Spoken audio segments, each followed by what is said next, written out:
I am here in Turkish North Cyprus, actually, in this lovely venue, and I'm here with Mika Immonen, and I'm reporting from the Euro Tour. Hi, Mika. It's good to see you here. Hello, Thomas. Long time no see. Yeah.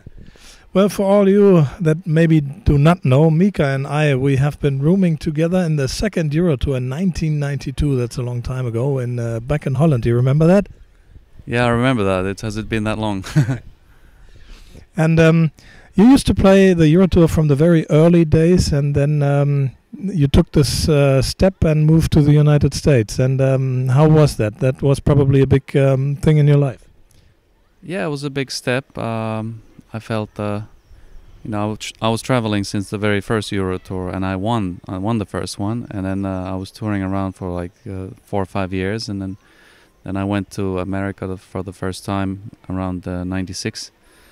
And I kind of fell in love with the scene there, and I felt like I had some decent opportunities. I got to know some nice people, and I fell in love with New York. So I slowly started transitioning over there, and then ended up moving around 2000 and made it my permanent residence. And now time flew, and now we're here.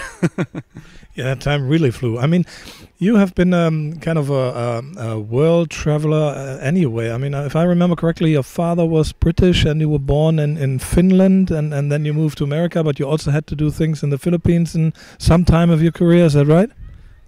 Yes. Well, it was reversed. My father was Finnish, but I was born in the UK because my father worked there as a tailor.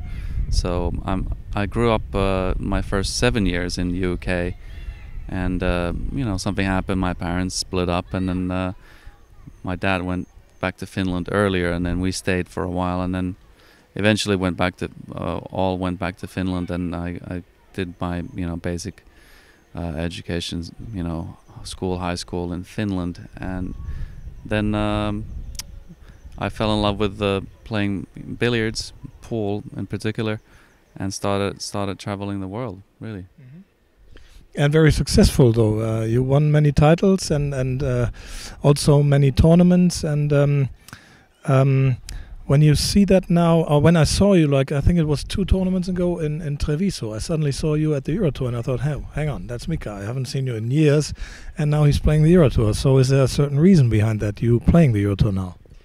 I think it's there's a couple of reasons. One being that last year I felt like I had a good chance to get into the Mosconi Cup, but I missed a few points. That was probably due to some guys getting points from the Euro Tours. I'm like, oh yeah, I got to try to play the Euro Tour a little bit. It's a good challenge for me, and it's not too bad of a destination, sometimes. So I'm thinking killing 2 birds with 1 stone.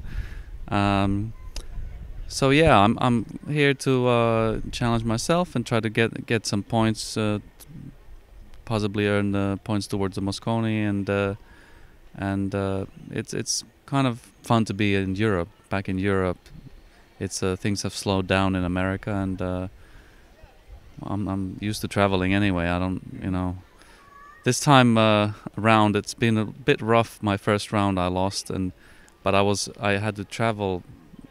I had another tournament that finished in New York on Monday because it was Memorial Day, so it's a holiday. And then the next day, I'm packing and leaving for Europe.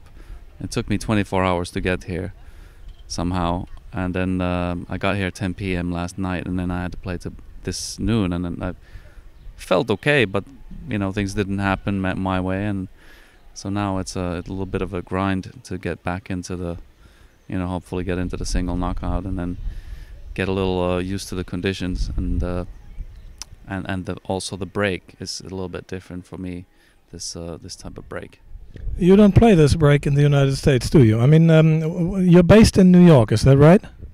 Yeah, I've been based in New York since when I first moved over, and yeah, we don't use this break over there that much. It's a fair break. You have to hit the balls hard, and you have to hit it accurate, and there's some luck involved, the way because it's a hard break, and you just have to sometimes accept what the table gives you. And I was actually breaking good today. That wasn't the part that went wrong. So I made a couple of silly errors, and probably just a little bit of jet lag, and a little bit not used to conditions. So hopefully get a couple matches under my belt and then start playing better.